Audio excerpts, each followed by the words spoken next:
안녕하십니까. 세상 읽어주는 남자 이상훈입니다. 오늘은 파운드리 경쟁과 관련해서 한 말씀 드리겠습니다. 최근 삼성이 퀄컴의 5나노 모뎀 칩과 AP 칩을 TSMC와 공동 수주했고, 그 엔비디아의 암페어 아키텍처를 기반으로 설계되는 지포스 RTX 시리즈도 전량 따냈습니다. 이런 움직임 속에 한국자동차공학회, 퀄컴, LG전자 등의 공동 주최로 서울에서 열린 온라인 컨퍼런스에 참석한 김재경 퀄컴 코리아 부사장의 발언이 샘 모바일 등의 외신에 보도되기도 했습니다.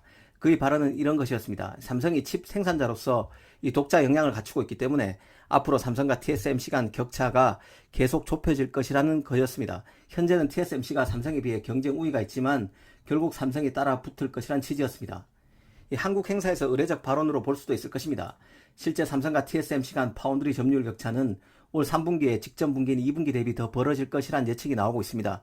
아직 3분기가 끝나지도 않은 상태지만 트렌드 포스 등에서 이런 전망을 내놓는다는 것은 그만큼 갈록의 TSMC가 잘 해나가고 있다는 의미일 것입니다. 하지만 최근에 나오는 수주 발표에서 이 삼성이 TSMC의 진성 고객을 뺏어오고 있고, 이 퀄컴 부사장 등의 발언에서도 보듯 삼성의 저력도 무시할 수 없다는 생각이 듭니다. 그런 맥락의 연장선에서 이 삼성 파운드리의 저력을 다시 한번 상기해보고자 합니다. 사실 삼성이 TSMC의 고객을 야금야금 뺏어오면서 삼성의 첨단 공정 수율을 문제 삼는 외신이 적지 않은데요. 특히 TSMC가 있는 대만 언론을 중심으로 이를 이슈화하고 있습니다.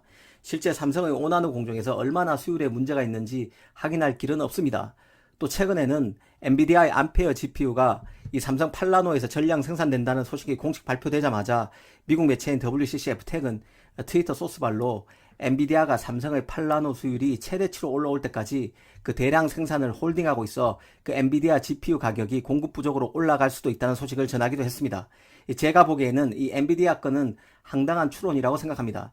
5나노와 같은 최신 공정에 대한 흠집내기도 아니고 이미 성숙 단계에 있는 8나노 공정 흠집내기라는 점에서 좀 어처구니 없다는 생각마저 들었는데요.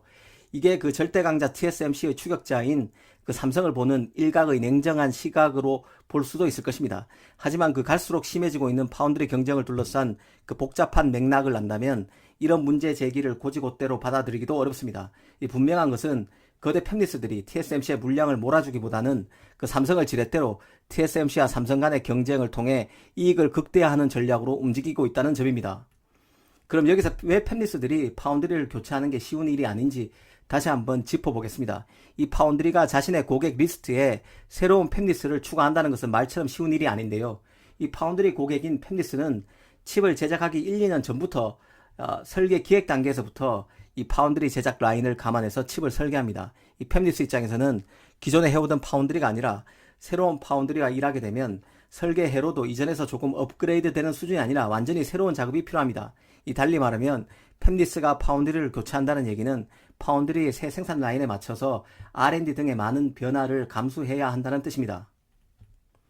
또 팹리스가 칩을 설계하려면 파운드리 공정에 맞춰 최적화된 설계 도구를 제공하는 소프트웨어 업체인 EDA 업체와 협업해야 하는데요.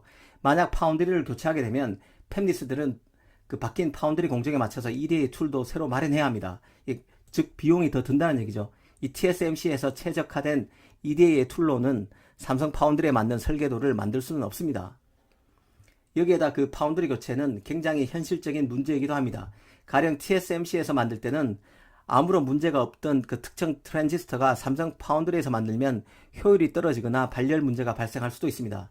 이런 문제에서는 원인을 찾기도 어려운데요. 공정이 워낙 많기 때문에 웨이퍼 실물을 확인하는 데만 3개월가량이 걸립니다. 더구나 칩은 기본적으로 전수검사입니다. 전체 제품에서 몇 개를 골라 하는 샘플링 검사가 통하지 않는 게 바로 반도체 시장인데요.